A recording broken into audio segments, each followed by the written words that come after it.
prise en charge. Nous sommes au cœur de la problématique actuelle de l'autisme et bien évidemment, nous essaierons de faire le point sur la recherche dans cette édition. Pour en parler, nous recevons ici et maintenant le docteur Tuamo Pokem. Elle est médecin en spécialisation de pédiatrie. Docteur Tuamo Pokem, bonjour. Bonjour. Également avec nous dans ce studio, Madame Ngué Sylvie, parent d'un enfant autiste. Madame Ngué Sylvie, bonjour. Bonjour. Il est éducateur spécialisé, Monsieur Roumé Jean-Paul. Il est également avec nous dans ce studio. Monsieur Roumé Jean-Paul, bonjour. Bonjour. Voilà. De l'âge de l'enfant. Voilà, entre 0 et 6 mois, vous aurez un enfant qui ne babille pas, qui ne fixe pas sa mère du regard, qui ne sourit pas. Donc vraiment pas de mimique, c'est un enfant qui a un visage fermé. Voilà, entre 0 et 12 mois, on va se rendre compte qu'il n'y a pas d'ébauche du langage, qu'on a un enfant qui ne s'intéresse pas du tout à son entourage, donc il est fermé, replié sur lui-même. Et entre 12 et 24 mois, ce qu'on remarque surtout, c'est des mouvements anormaux. C'est un enfant qui aura des jeux bizarres avec ses mains, qui va faire des mouvements stéréotypés. Et surtout, il n'y aura pas d'ébauche du langage, ou bien parfois un langage qui est vraiment quelques mots. Il ne communique pas avec son entourage, c'est des mots qu'il dit comme ça, de façon répétée.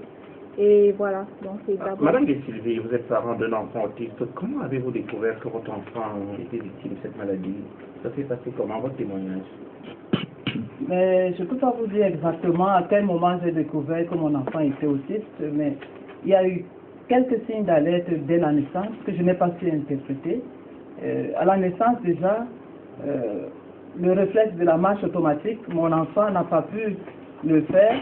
Lorsque j'ai demandé au médecin qu'est-ce qui n'allait pas, il m'a dit que l'enfant était peut-être fatigué. Et aux environs de 3 mois, je me suis rendu compte que ma fille ne tenait pas la tête droite. À 6 mois, elle ne babillait pas.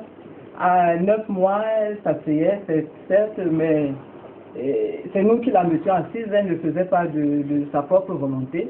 Et tout cela m'a fait plutôt penser à une paralysie. Je n'ai pas imaginé un instant que c'était l'autisme. Et qu'est-ce que vous avez pensé dès le début? Que c'était une maladie rare? Que c'était un sort? Un sort, non. Je n'ai pas pensé à un sort parce que je suis foncièrement chrétienne.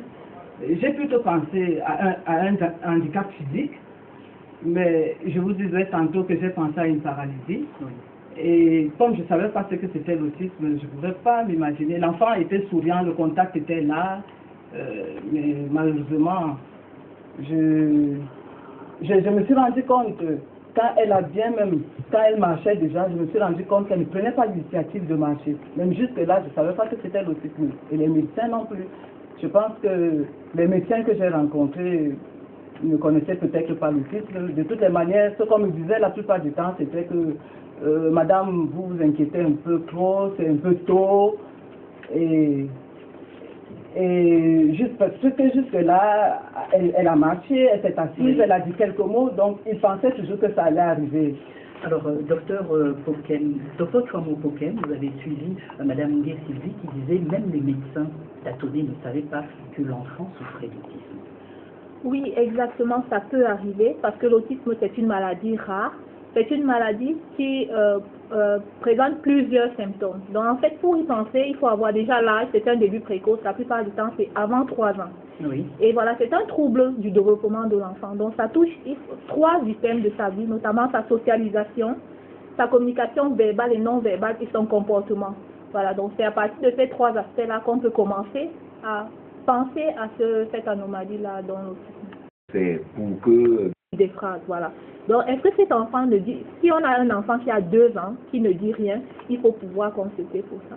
Joseph René Sorny. Oui, docteur, qu'est-ce qui peut expliquer la survenue de l'autisme chez un enfant dont les parents n'étaient pas prédisposés justement à faire face à ce genre de problème? Voilà. Les facteurs ne sont pas encore bien connus. Plusieurs hypothèses sont évoquées. Il y a des hypothèses vaccinales qui ont été éliminées totalement. Il y a des hypothèses sur des intoxications, notamment au mercure. Ça n'a pas aussi été prouvé. Il y a une hypothèse surtout sur des anomalies au niveau du cerveau et au niveau du placenta. Parce qu'on a remarqué pour certains enfants autistes que le placenta avec des types de cellules qui étaient différentes des cellules des autres enfants.